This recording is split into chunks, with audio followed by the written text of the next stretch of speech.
Alright, magandang hapon po sa inyong lahat mga kababayan, Batang Maynila to it's. So ito, pag-usapan lang natin. Itong nangyari kanina. Diyan po sa press conference ng grupo na nagsampa ng kaso laban kay Vice Ganda at kay Ayon Perez. At dito, ito mga kababayan, itong naririnig ninyo ay si former Senator Joey Lina. At dito ay pinag-usapan nila yung merit nung kaso. Marami dito nga mga resource person. Isa na po dyan yung aking classmate si RJ Habillana. Nandyan din po ang ilan sa eksperto sa social media. Nandyan din po yung isang abogado. Yung isang abogado dito nakikita ko lagi sa SMNI. Meron natang programa ito dyan sa network na pag-aari ni Pastor Kibuloy. At eto pong mga opisyales ng kapisanan ng broadcaster ng Pilipinas dyan sa social media, andyan din po sila. At yun nga yung naging topic nila kanina, yung merit ng case. Ano ba yung kasong isinampa at paano ito ilalaban, kasi iba-iba po pananaw ng tao eh. May iba nagsasabi na hindi naman daw malaswa at hindi bastos yung ginawa ni Vice Ganda at ni Ayon Perez dun sa programa nilang It's Showtime, lalong-lalo na yung kanya mga panatiko. Sabi nila hindi naman daw masama, walang masama. Pero marami ding nagsabi na talagang bastos, obscene yung ginawa nila doon, lalong-lalo na nasa harapan pa sila ng mga bata. Kasi yung segment biro nyo, isip bata yung segment. So, yung programa, yung segment na yon, doon pa lang sa title na Isip Bata, dapat ang konteksto ng ginagawa nitong mga host ay tungkol sa bata. Pero ang ginawa nila, yung kain-kain sila ng icing ng cake na dinilaan yung kanilang mga hintuturo at medyo may papikit-pikit pa. So, yun po yung naging issue dyan. Kaya naman ito nga pong grupong ito ay nagsampa ng criminal case laban po dito sa dalawa, kay Bisiral at dito kay Ayon Perez. At narinig ko rin dito kanina dito sa press conference, meron pa silang inihahandang isa pang kaso. Matindi po itong isa pang kaso na inihahanda nila, maliban po dun sa paglabag dyan sa article 201 ng Revised Penal Code. Meron pa silang inihahandang mas mabigat na kaso at ito po ay child abuse.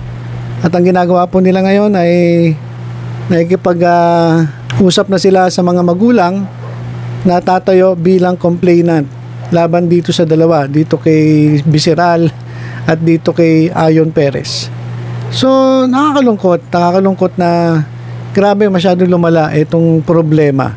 Biruin ninyo, isang problema na nakita ng MPRCB kasi maraming nag-complain maraming nagreklamo So nakarating sa MPRCB, pinag-aralan ng MPRCB, pagkatapos noon nagdesisyon itong board, at yun nga kinalabasan ng desisyon, bigyan ng 12-day suspension itong It's Showtime. At by the way mga kababayan, para sa kaalaman ng ibang hindi nakakaalam, si Chairperson Lala Soto po ay nag-inhibit, hindi po siya bumoto para po mabigyan ng suspension itong It's Showtime. Bilang delikadesa na rin para walang masabi, para hindi malagyan ng kulay yung desisyon ng MPRCB.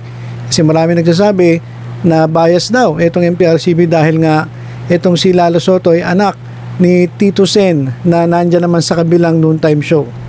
Kaya para makaiwas na makulayan ang desisyon ng MPRCB, hindi na po bumoto si Madam Chair Lala Soto, na isang napakagandang ehemplo ng patas na paglilingkod at para din mabigyan ng pagkakataon itong kanyang mga nasasakupan, itong mga miyembro ng board na ilabas yung kanilang mga saloobin dito sa isyung ito.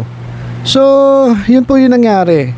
Pinagbasihan din ng grupo yung desisyon ng MPRCB, kaya ito nagsampa sila ng kaso laban dito kay Bisiral at dito kay Ayon Perez. At yun nga, isa pa hinahanda nila yung kasong child abuse. So mukhang mabigat to. It's kasi kung sa tingin ko alam nyo kung itong isyong ito naayos agad, kung itong si Visceral hindi na nagpatumpik-tumpik at lumapit sa MPRCB, nakipag-dialogue, nakipag-usap, humingi ng paumanin, okay na sana sa tingin ko maayos to Pero dahil nga medyo hambog din ang dating nito ni Visceral, masyadong mataas ang tingin niya sa sarili niya, hindi na siya marunong sumunod sa mga patakaran ng Movie Television Review and Classification Board. Hindi niya na pinapansin yung mga yan dahil feeling niya siya yung magaling. Lahat ng ginagawa niya tama. So hindi niya pinansin yan. Ito nangyari hanggang lumala. At ang dami ng taong mga nagsasalita laban dito kay Visceral.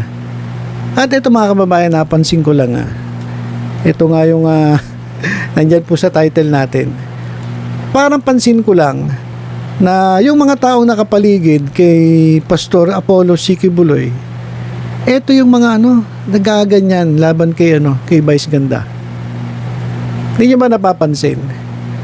Ako pansin ko Unang-una, sino ba nagsalita? Si Presidential Chief Legal Advisor at isang laging guest dyan sa SMNI ni Pastor Apollo C. Quiboloy na si Juan Ponce Enrile. Nagsalita yan laban kay Vice Ganda, sabi niya bastos daw etong si Visceral. At isa pang nagsalita ng laban dito sa ginawa ni Visceral ay etong si Sal Panelo na meron ding programa dyan sa SMNI. Tapos si dating Pangulong Duterte nagsalita na rin.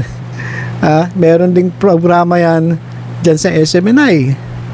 At yung isang abogado na nakikita ko lagi dyan sa SMNI News, yung minsan nagpapayo o nag-explain ng tungkol sa batas, yung abogadong yan, ikasama po yan dyan sa nagsampa ng kaso laban dito kay Visceral at dito kay Ayon Perez. So parang sabi ko, parang parang meron atang kinalaman si Pastor Apollo C. Quiboloy dito sa nangyayari. At isa pa, saan ba sila nag-live? Saan sila nag-live kanina? Dito sa Sunshine Media na pag-aari ni Pastor Apollo C. Quiboloy. So mukhang sa tingin ko lang, hindi naman ito kumpirmado, pero sa tingin ko lang parang may kinalaman itong si Pastor Apollo C. Quiboloy dito sa mga banat ng mga personalidad na connected dyan sa SMNI laban dito kay Visceral at dito kay Ayon Perez. Diba? Hindi nyo ba napapansin? Ako pansin ko At alam naman natin kasi na merong dati pang hitwaan itong si Quiboloy at itong si Vice Ganda. At mukhang nagkaroon ng pagkakataon itong si Pastor Apollo C. Quiboloy banatan itong si Visceral, itong si Vice Ganda at si Ayon Perez.